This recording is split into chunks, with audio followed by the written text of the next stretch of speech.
Back in February of 2008, I decided that I needed a change in my monotonous life. Whether that change would come in the form of a new job or a new toothbrush, I didn't know.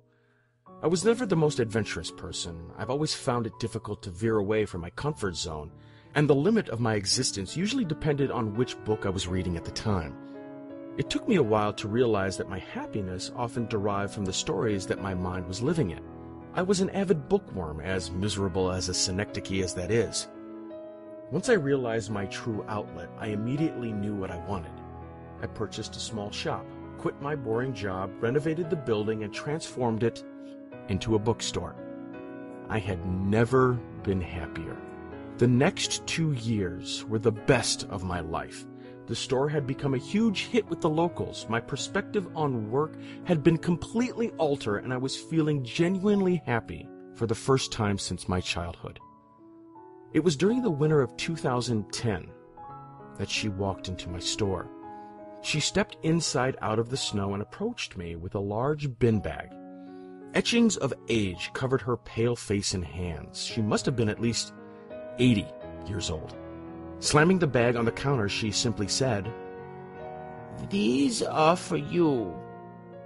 I looked inside the bag to find a selection of some of the greatest novels ever written. "Why? Do you want money for these, or some kind of book trade?" I asked confusingly.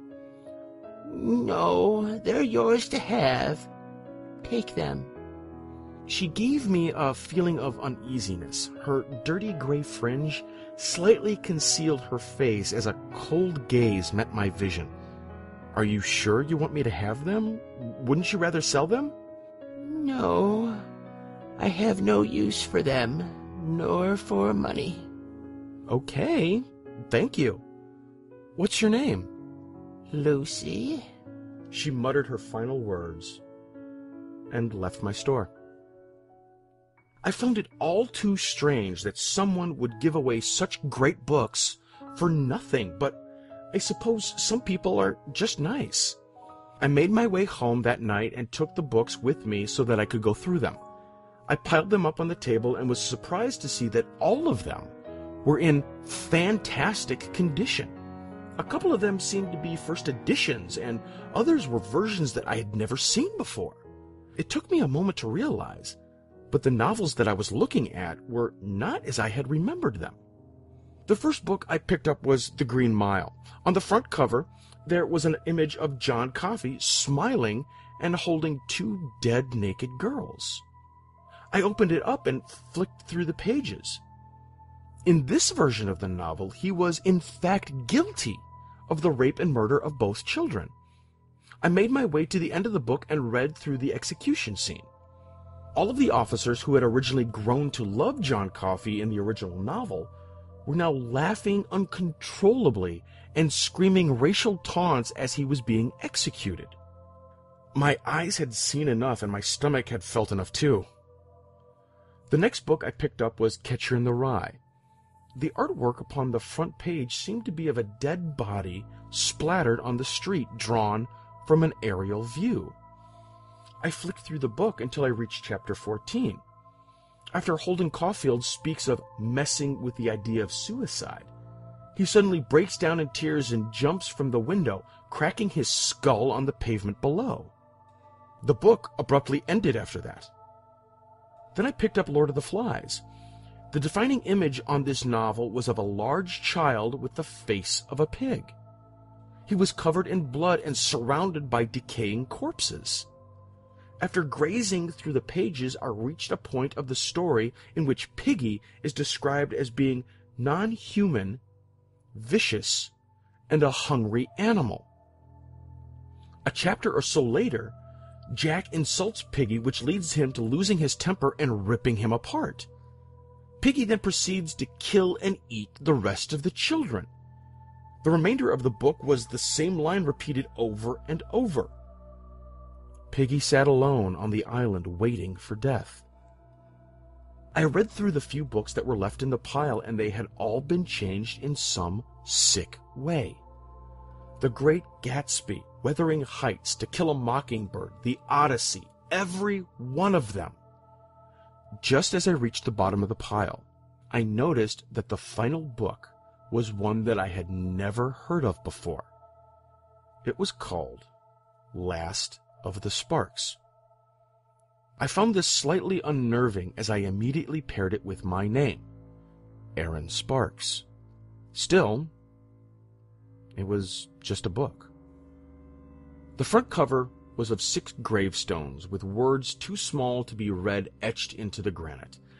I looked up in the top corner of the book and noticed that there was a sell-by date on it. June 4th, 2013. I nervously opened it up to the beginning of the story. Chapter 1. Alice Sparks. My stomach dropped as I read my mother's name upon the page. I felt dizzy and confused as I anxiously made my way through the chapter. It seemed to detail a regular day in the life of the character, until I reached the last page. Alice was crossing over the road when the heel of her shoe broke, causing her to fall.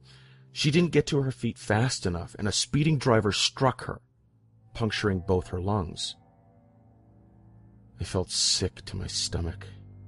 I put the book down and got straight to bed, hoping for some sleep. I lay awake all night as countless questions ran through my mind. The only thought that managed to put me to sleep was, it's just a book. The next morning when I got to work, I was feeling worse for wear. It wasn't until around lunchtime that I began to perk up and regain a bit of energy. Then the phone rang. I answered the call to my father crying on the other end. I immediately knew what had happened. I closed the shop and ran to the hospital, but it was already too late. She was gone. Hit by a speeding driver, they said. I spent the next couple of weeks helping take care of my dad. Me, my brother, and my sisters stayed with him in turns and looked after him. We all looked after each other. It wasn't until a few months later that I picked up The Last of the Sparks. It had just scared me too much last time. I opened it up to page 37, and there it was. Chapter 2. Patrick Sparks. The story was more of the same, a day in the life, right up until the part in which he shot himself in the kitchen whilst on the phone with his son. I ran to the phone to speak to him, comfort him, but then I realized what I may be doing. The phone picked up at the other end, and before I could say a word, he was gone.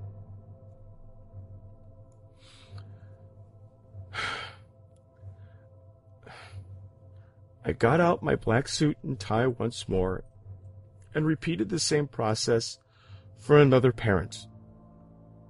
It ruined us all. After the funeral, I refused to touch the book. What if I had been causing these deaths by reading it? I couldn't go through it all again, but on Christmas Eve of 2011, I got a phone call from my brother's wife, Heather. Will had been putting up Christmas lights on the roof when he slipped on the ice and broke his neck. He died almost instantly. I threw the phone against the wall and began to sob into my sleeve. Anger took the pain away for a moment as I picked up the book and read through chapter 3. It was exactly as Heather had described.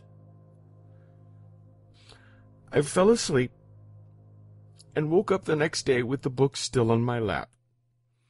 I decided to check who was going to go next out of me and my sisters and hopefully warn them, or myself, in some way. I turned the page. Chapter 4. Mary and Sarah Sparks. I rushed through the story as fast as I could until I reached the end. Both my sisters and their partners would drown in a lake after colliding with another car on a one-way bridge. That same sickly feeling took over me. I met with my sisters later that day to exchange gifts, and I told them as calmly as I could muster to be careful when driving. I had to sound as sane as possible, mentioning the lake, the bridge, and the fact that all four of them would be in the car at the same time. But at least I told them. Mary and Sarah drowned 8 months later in August 2012. After I went to the funeral, I picked up the book and turned to the final pages. Chapter 5. Aaron Sparks. But I didn't read it. I'd rather not live in fear for so long, so I decided to save it for nearer the time. After all, there was a sell-by date on it for a reason. Everything has been normal for the past 5 months or so, although I've lost interest in reading, so I'm back to my old miserable self. I question myself every day as to why she was doing this to me, but it didn't matter. It was all going to be over soon anyway. I've just finished reading the final chapter. It's June 4th, 2013.